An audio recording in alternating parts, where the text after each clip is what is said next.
I wanted to take a break from school, work out in the field for a while, get a better understanding, hands-on, of like what's going on out here. A lot of my peers had already gotten a lot of like field work that I didn't have. I was studying environmental science and management, and like I hadn't had a job or like much experience in the outdoors.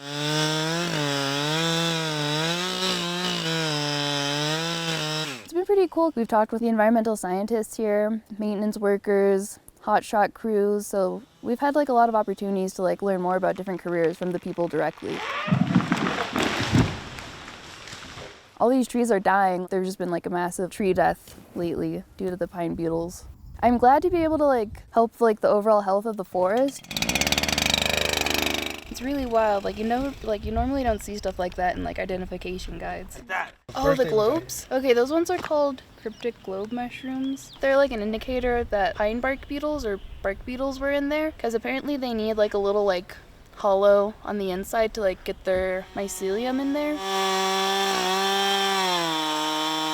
Never imagined it. You don't grow unless you like let yourself get a little uncomfortable every now and again. Super happy about being here. Some of my goals in life are just to be able to help people and like help the environment. It's been like really awesome.